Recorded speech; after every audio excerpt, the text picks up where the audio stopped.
My buddy Phil stopped by and asked me if I could possibly help him with this project here. Phil's, he's been a longtime friend and customer, and you've seen several of his projects probably. And usually he only comes by whenever he's desperate and needing some help to try to finish something out, something beyond his capabilities, which usually involves some kind of lathe and mill work, custom machine work. So, and that's what happens with a lot of this automotive stuff. Guys have these vehicles and then they're buying these kits like this stuff right here, and they're getting them, and then they go to bolt them on and they're finding out stuff isn't fitting right, or they're having to modify something. And then in this case right here, Phil was telling me, I don't remember the company that builds this kit for it was for a Toyota 4Runner 2-wheel drive. They don't even exist anymore. I guess they went out of business, or they don't build these kits. I want to say they went out of business. So they're not supporting any parts for these anymore. But his customer brought this to him, asked him could he finish the install, which he said, yeah, I can do that. And that's when he ran into these problems. So he's got this in his shop, can't get it out of there until this stuff is done, and that's where I come involved. He come by and said, is there anything that you can do to help me try to get this thing done and get it out of my shop? So we've got a couple parts that we got to make for this right here. First thing we're going to do, this is where this guy right here, this boss, is where this tie rod is supposed to go through.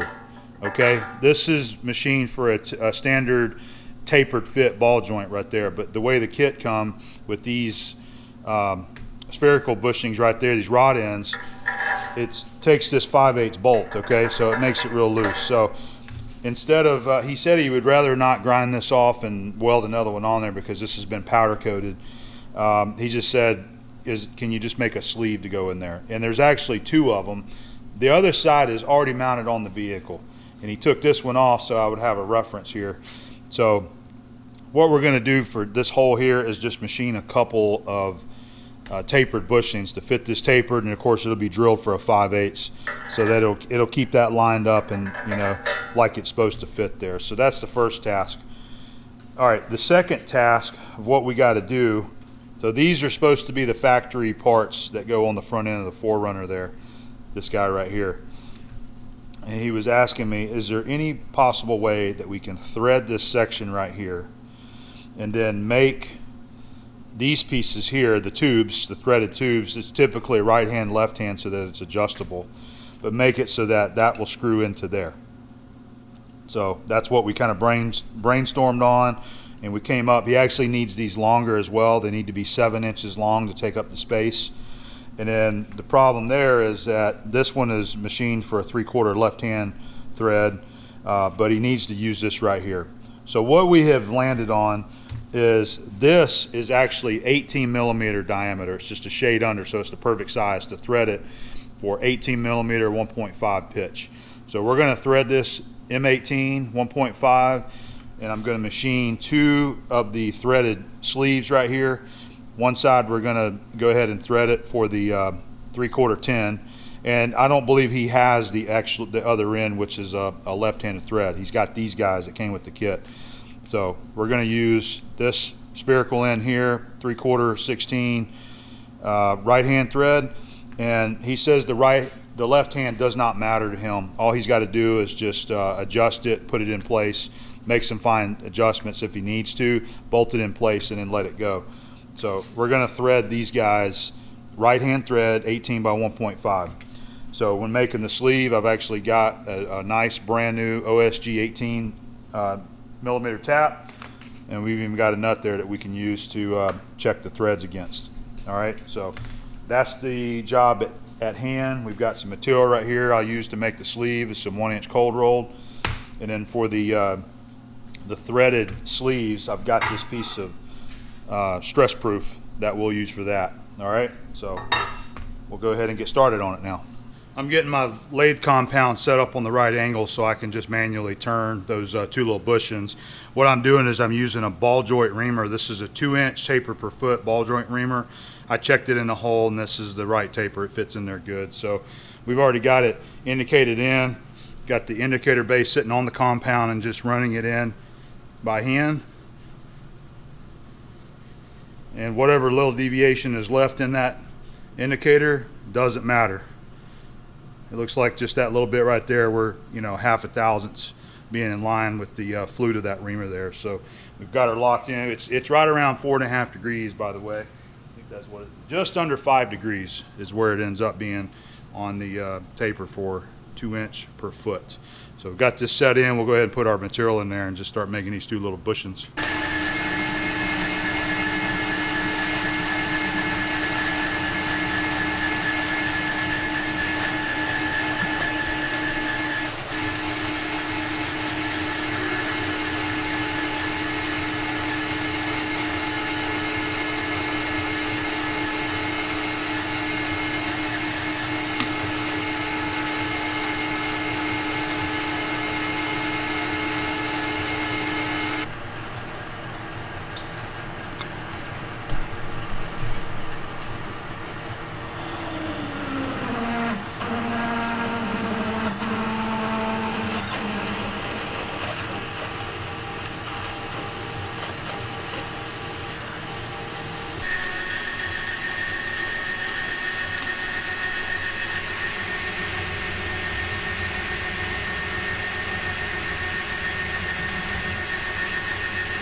Going 100 thousandths a pass here using a high-speed tool bit, high-speed chip breaker tool.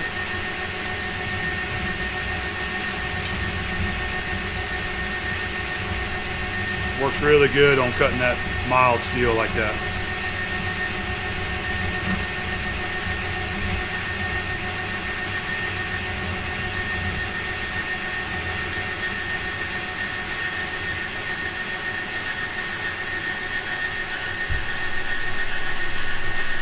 All right, so we've got our taper turned the way we want on our small diameter there. We're going to part it off 15/16 long. That should be a good length where it goes up in there. It's not going to interfere. If it sticks out either side a little bit, we can just dress it down. We've got our tool squared up using a high-speed parting blade here.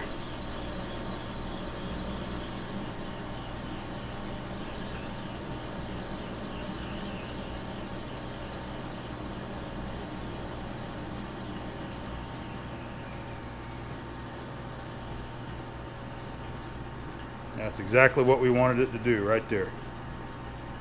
And then we'll go ahead and finish off that little piece on the end just like that. And there we have it. There's our first sleeve.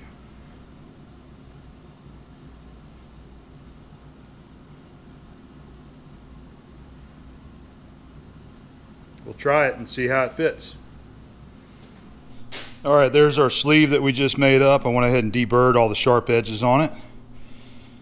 And then that's how it fits the hole right there. So it's sticking proud on this side just slightly, but I know it'll pull in there a little bit more. But if need be, all Phil's got to do is just dress this with a little flap disc, you know, to kind of bring it down. But it's supposed to sit right there on that shoulder, and I think that's going to work out nicely just like that.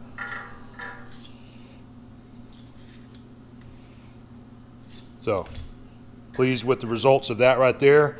I'm going to go down there and make one more just like that, and we'll have these 2 guys done.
We're moving on to the 2 threaded tubes. We got the stress proof in the hide mech here. These are going to be cut 7 1/16 long. We'll face the ends and drill them for the tap size.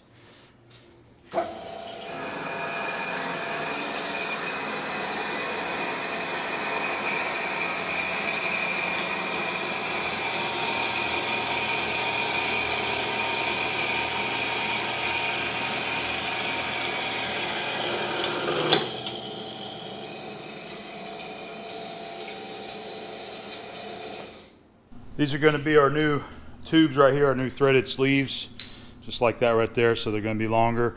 So my plan is we're going to go to the lathe. I'm going to drill through both ends right there to the tap size. We'll face it, chamfer it, make it look nice, and I'm going to come back over to the table. We're going to use the Flexarm to do the power tapping on each end. So one end will be 3/4 16, and then the other one's going to be M18. So we'll go ahead and go get the lathe work done anyway.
Okay, so we're getting the lathe set up here to start doing our threading on these 2 guys right here.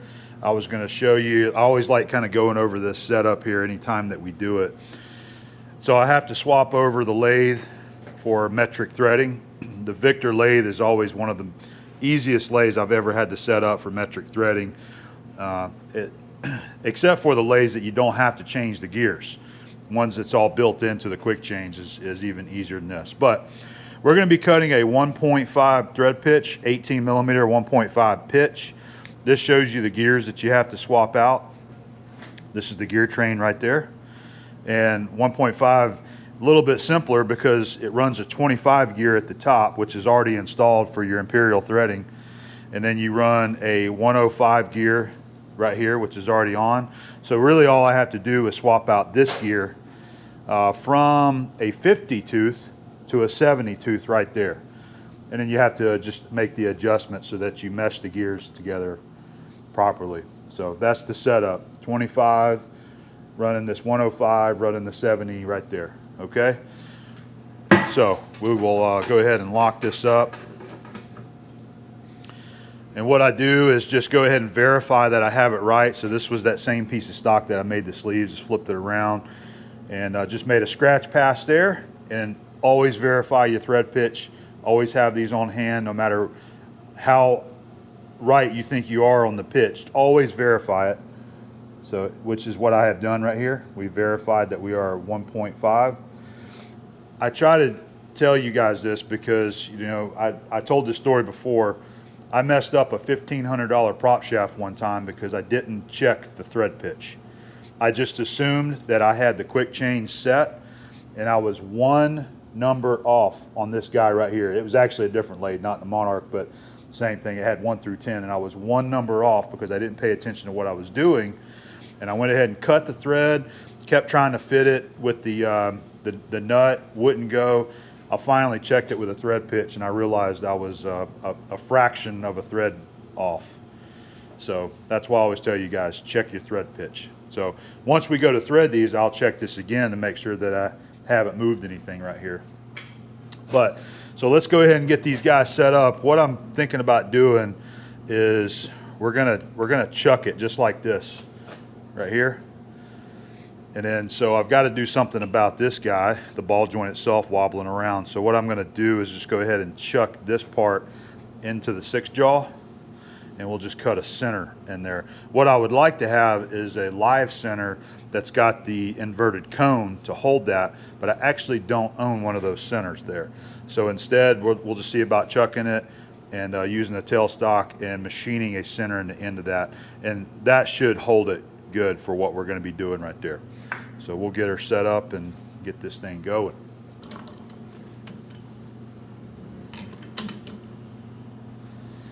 Let's give it a shot and see how it does. This 6 jaw chuck always works really well on truing things up because of so much surface contact that it provides. So we're going to give this a try and see if it'll do what we're hoping it'll do, which is run not only on center, but we want it to be concentric and straight there as well.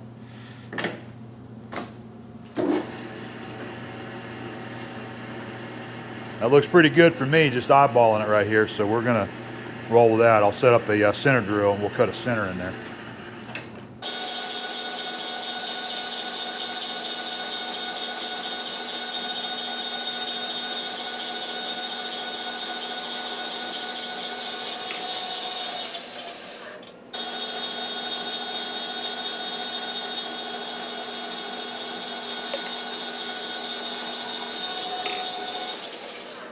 First thing I'm going to go ahead and do is go ahead and skin this down. It is right on the 18 millimeter mark. So we're going to turn it down to 703 thousandths. That'll also help true up this journal that we're doing as well. So we really don't have much to take off, only about 5 thousandths. I'm going to use a brazed on tool, one of my micro 100 tool bits. We'll just take a couple thousandths and see what it does. Oh yeah, that thing's running nice and true, a lot better than I thought it was going to do. Hopefully the second one's going to be just as nice. So we're right where we need to be. That's 702, so that's going to work right there. Go ahead and just let the tool go all the way across to make that cut.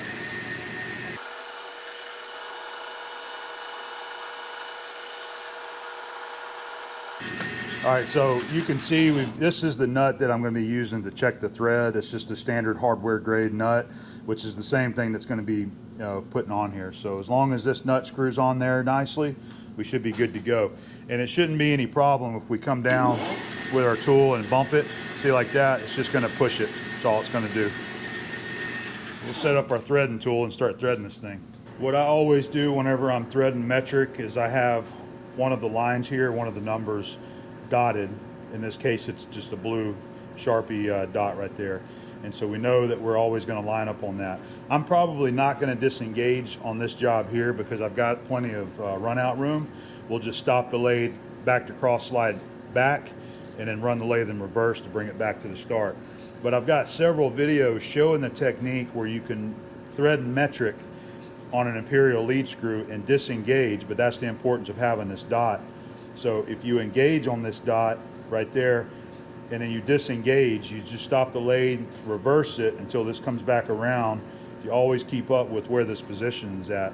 So say if you disengage and it came around here one full time, you would reverse the lathe, bring it back around one full time and engage it right there, and it'll always line up. But we'll probably just go ahead and leave it engaged fully the entire duration of this cut. We've got it centered up. We've got it zeroed, moved in 5 thousandths. We're getting ready to engage it right now.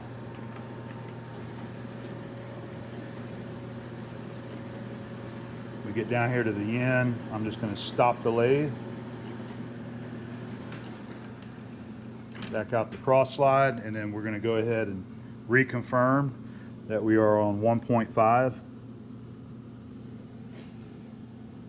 You have the best advantage of this view right here, but I can tell that that is on. That is 1.5. Let me get that so you can see it better. 1.5 pitch. All right, so we're going to carry on. We got it backed out. We're just going to reverse the lathe. Now, this is the way that most people like doing this, and it works good if you have plenty of run out room. I have to be real careful actually with the tool bit here that I don't hit it at that point there. So we'll bring our cross slide back into the 0 here. We'll dial in another, let's go another 10 thousandths this time. And I think we're ready to start our cut. Yeah, it's trying to move on me a little bit in that ball joint, so this isn't working too well. I'm hoping that it's enough to get the job done, but we'll keep going with it and find out if this is actually going to work.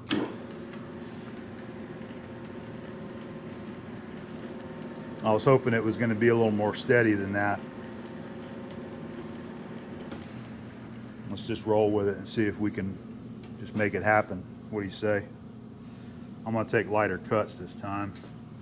I tell you what, we'll go ahead and let me find my oil. I don't know where I set it at, but I've got a can right here. Just put a little oil in there to help lubricate the cut.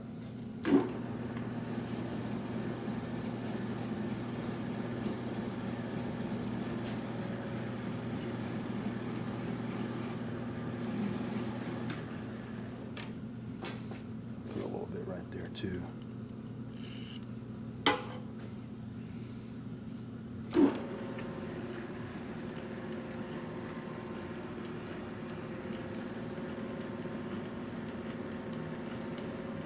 That is wobbling around. We'll see. We'll see if it works.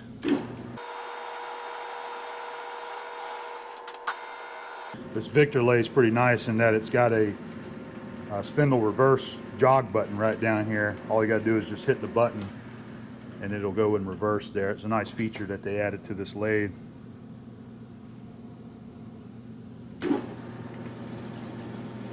Dialing in 5 thousandths a pass here. Taking it nice and easy. We're running 180 RPM.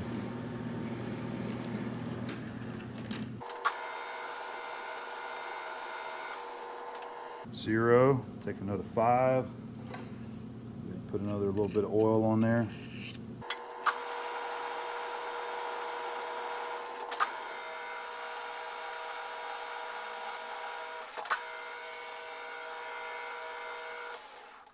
Ain't gonna be there, but let's go ahead and check it. It's starting. The nut's starting on there, so we need to take a little more. I want to back off. Let's just do 2 at a time now on our compound infeed. Come back into our 0 on our cross slide.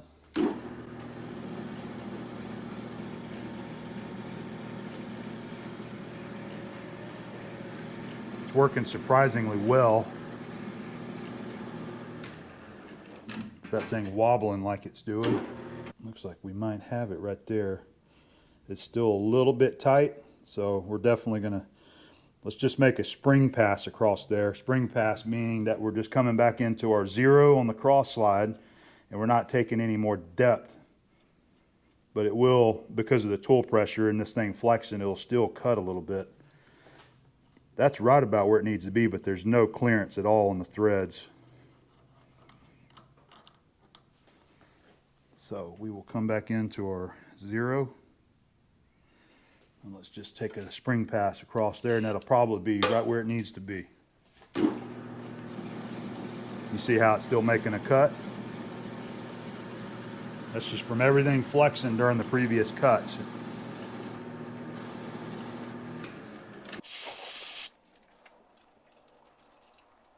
Yeah, just that groove that I'm threading through is getting it caught up right there.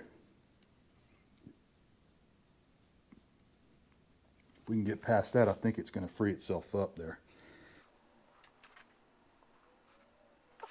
There we go. Yeah, see. I think I'm going to do another spring pass because this is still a little bit tighter than what it needs to be. I know I'm not measuring the pitch diameter, but this is not that, it's not that bad. You can use these. I mean, we're going to be using, or he's going to be using a standard hardware grade nut on this as a jam nut, so there's no wiggle to it at all, side to side wiggle. I think we're going to come back in. I'm going to do that one more time, a spring pass, and see if we can get just a little bit of clearance out of it.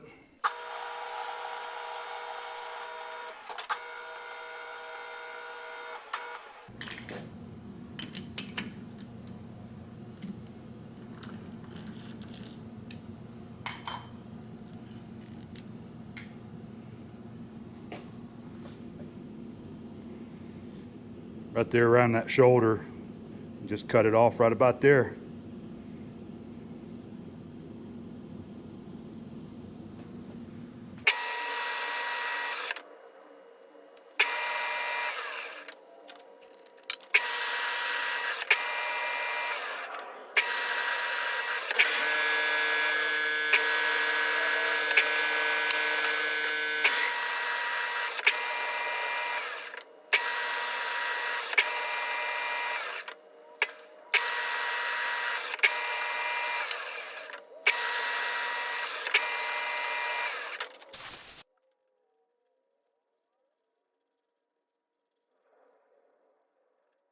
Well, that was our number 2 ball joint right there. It's all finished up. It worked out really good.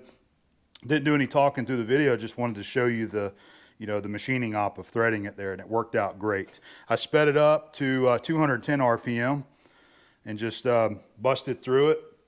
Went into the same depth that I took the first one. It worked out great.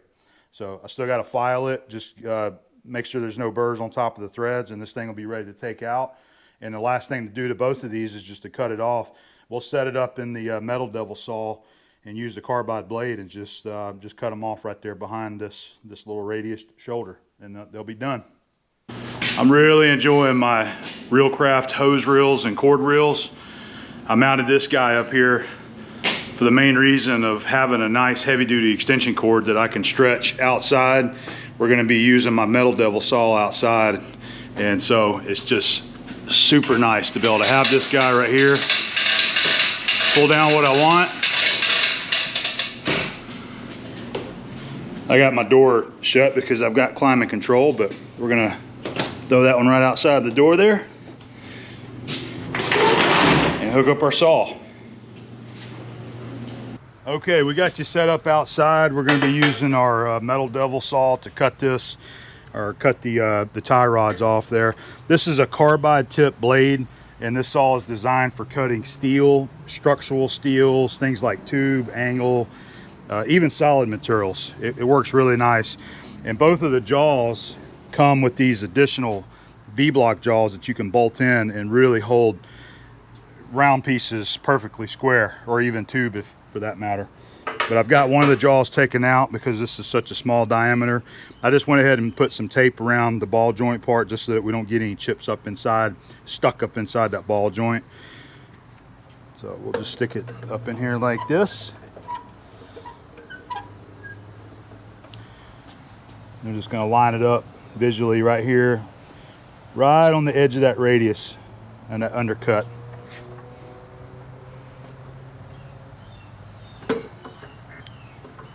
Should be ready to cut right there.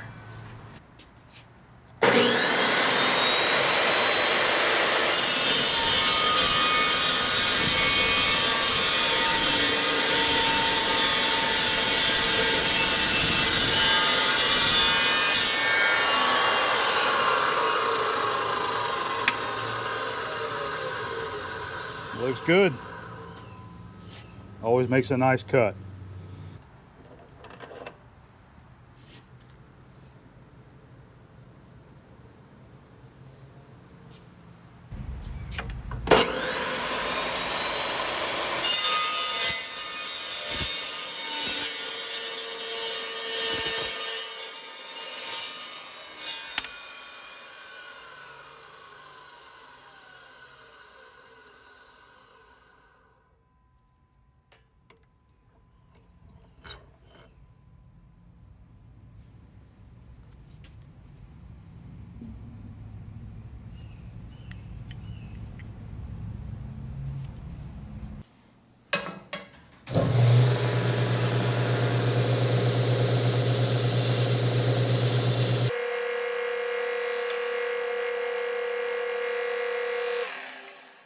Tell you what, the plan is coming together.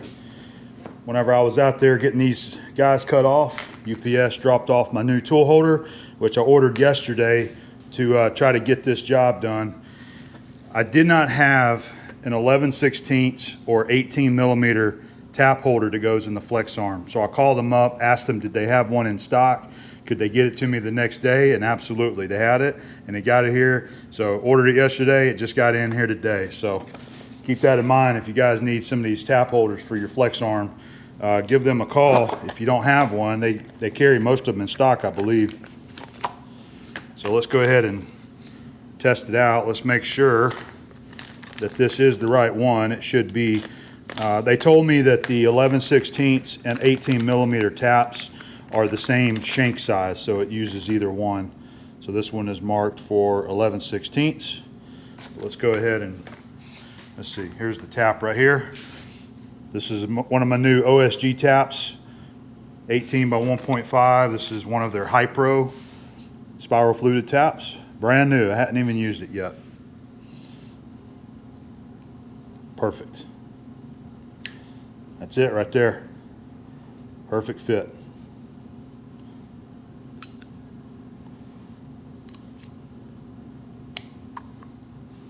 All right, that is awesome. All right, we've got our 3/4 16, also my new OSG cut start over. All right, we're getting our tap set up in our tap holders. This is also the other one I'm going to use, 3/4 16 OSG Hypro. Going into the 3/4 holder right there. So we got it, we have our reducers there, our adapters anyway, that brings it up to the number 4 size, which is this guy right there. So here's our new 18 millimeter or 11/16. Number 2 going into the number 4 adapter, just like that. Here's the very simple setup we're going to use. I've got one of my Bryan & Sharp V blocks right here, one of the Toolmakers V blocks that we're going to use in the vise to hold our cylindrical pieces straight up.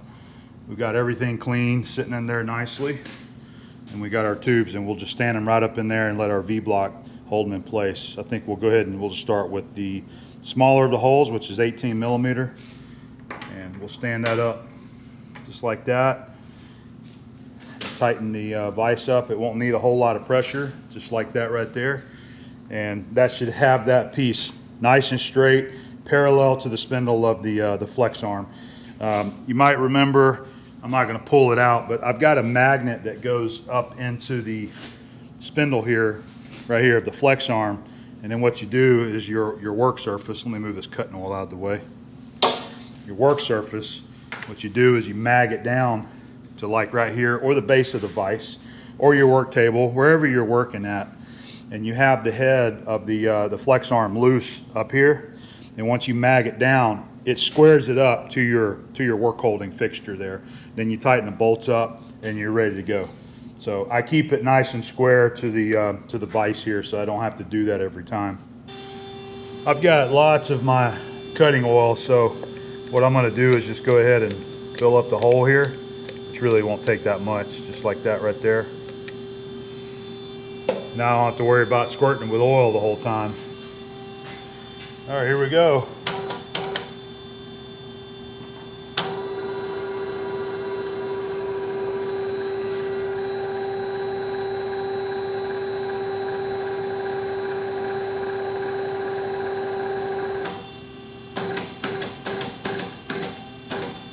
All right, taking it as deep as we can go there with the tap.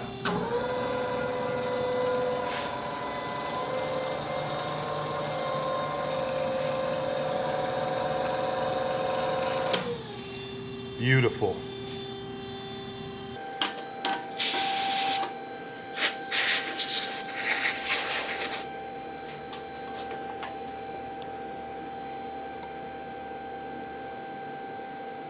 Get that thing cleaned out and we'll give you a better shot of what the threads look like.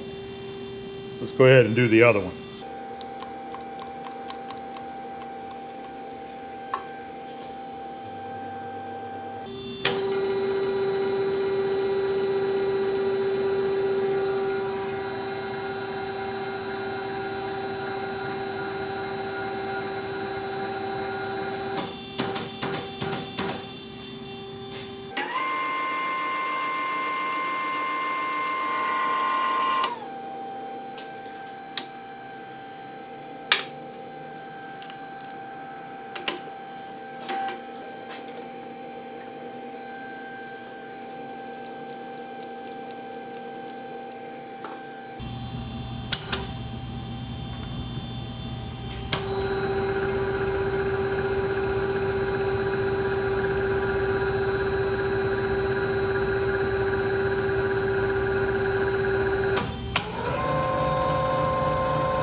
I've got this needle attachment that goes to the Typhoon blowgun. This works really good for trying to get those chips out of these deep holes like this. I already blowed it out once, but there may be a few little ones still stuck down in there. So got my safety squints on and the ear and protection.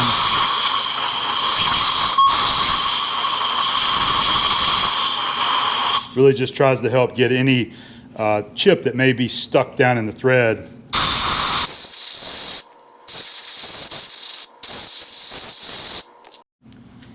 Let's go ahead and test fit these things into the tubes there. So there's our finished off tie rod ends, and what I like to do is I like to put a little bit of lubricant on these things when I test fit them like that whenever they're dry. So I'm just using the CRC knocker loose, and we're just going to put just a little bit, not much, just like that right there, just so it's got a little bit of lubricant. So there's our 18 millimeter side. Let's go ahead and test fit it and see how they fit. Starting to get a little bit stiff right there, but it should work out good. You got just enough room there for a jam nut to go on. So that looks like that's going to work out fine. Let's go ahead and try this one. Make sure it screws in there.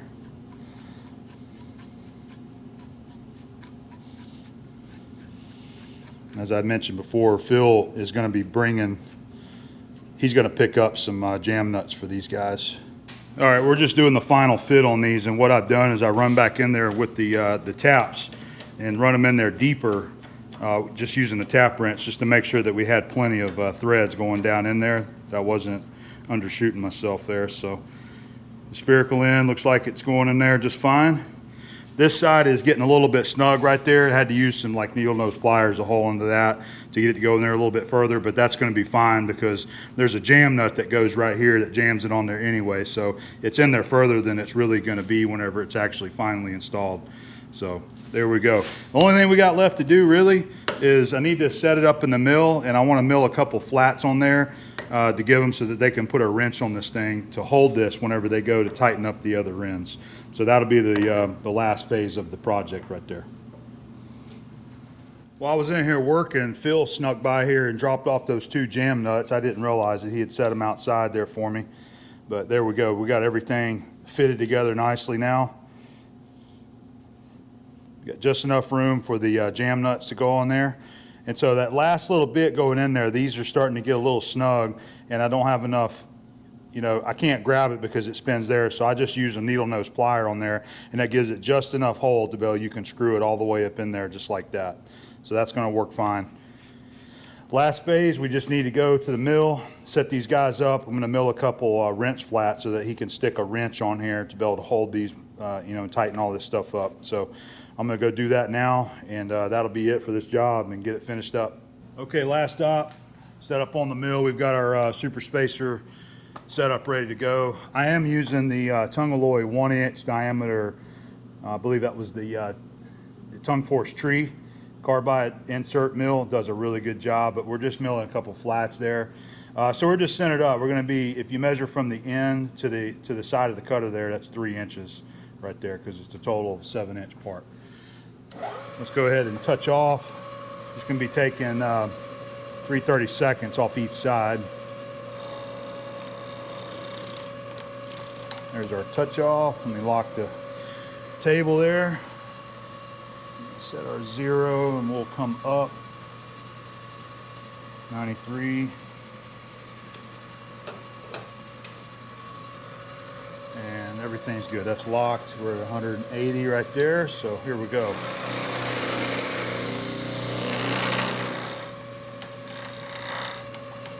Just like that. Easy. All right, we'll go ahead and unlock it. Just rotate it around to our 0. I usually start on 180 because this 3-jaw chuck has only got 1 pinion on it, and it usually works out good to tighten it up and start with the pinion over here in front of you.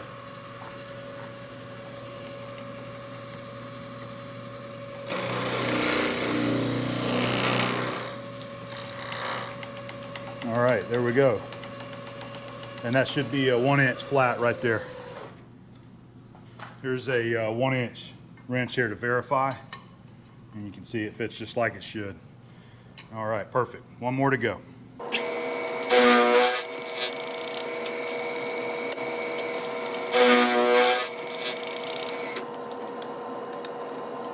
All right, guys. Well, this job is DUN done. Everything is finished up. Phil can come and pick all these parts up and go install them. There's our tie rod tubes. Everything came out nice.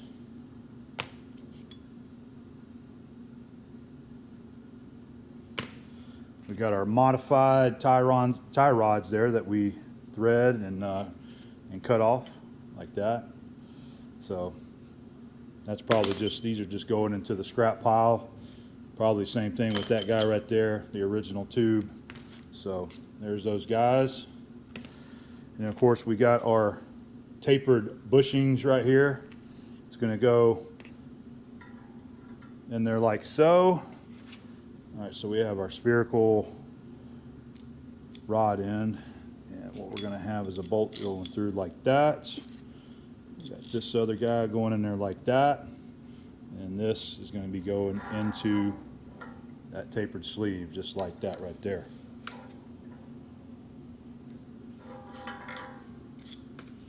So all finished up. Hopefully you guys enjoyed this project. You know, this is that custom automotive stuff, so it's really hard. This is the kind of stuff that whenever somebody brings it to you, it's really difficult to kind of give a quote on it, because you just never know what kind of time you're going to have involved, you know, in doing these kinds of things. So you can usually kind of throw out some kind of estimate on what you might think. Usually with Phil, things like this, I just tell him, I'm like, look, you know, let me just keep up with my time.